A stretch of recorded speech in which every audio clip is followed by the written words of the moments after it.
El segundo ejercicio de leyes de Newton dice así. En la figura, un motor de peso W cuelga de una cadena unida mediante un anillo O a otras dos cadenas, sujeta al techo y la otra a la pared. Calcule las tensiones en las tres cadenas en términos de W. Los pesos de la cadena y el anillo son despreciables. Lo primero que vamos a hacer es dibujar el diagrama de cuerpo libre tanto para el motor como para el anillo. Vamos a tener dos fuerzas que actúan, el peso del motor y la tensión de la cuerda que lo sostiene. Entonces el peso del motor, que es W, va hacia abajo y la tensión va hacia arriba. Aquí este es un problema unidimensional y vamos a definir el eje Y positivo hacia arriba. El motor con la cuerda se encuentran en equilibrio, entonces se va a cumplir que la suma de fuerzas es igual a 0. Eso quiere decir que T1 más W va a ser igual a 0. El peso W lo podemos escribir como menos W en Y tongo. Entonces vamos a tener T1 menos W y tongo igual a 0. Y de aquí despejamos y tenemos T1 igual a W en Y tongo. Ahora para calcular T3 y T2 vamos a hacer el diagrama de cuerpo libre del anillo.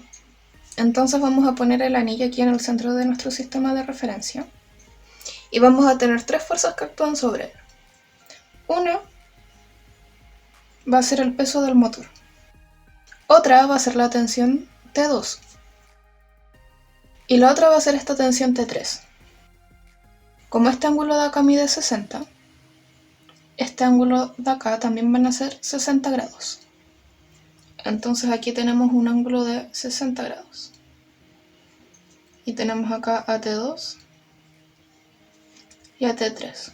Ahora vamos a escribir T2 y T3 con sus componentes vectoriales. Tenemos T2, que solamente tiene una componente en la dirección de menos X. Y tenemos T3, que tiene una componente en el eje X, que va a ser el módulo de T3 por el coseno de 60, y una componente en el eje Y, que es el módulo de T3 por el seno de 60. Sabemos también que el anillo se encuentra en equilibrio, entonces se cumple también que si nosotros sumamos todas las fuerzas, esto nos tiene que dar 0. Entonces calculamos la suma de fuerzas, que va a ser T2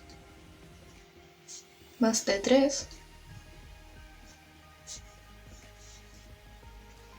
más el peso, y esto tiene que ser igual a 0. Esto quiere decir que si yo sumo las fuerzas en la componente Y, esa suma me da 0, y lo mismo va a pasar para las fuerzas en la componente X. Entonces vamos a calcular la suma de la componente X de las fuerzas. En el eje X tenemos T2 y una de las componentes de T3. Entonces menos T2 más T3 coseno de 60 es igual a 0.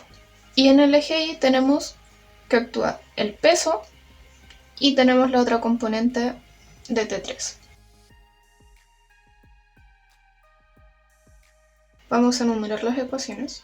De la ecuación 2 podemos despejar T3.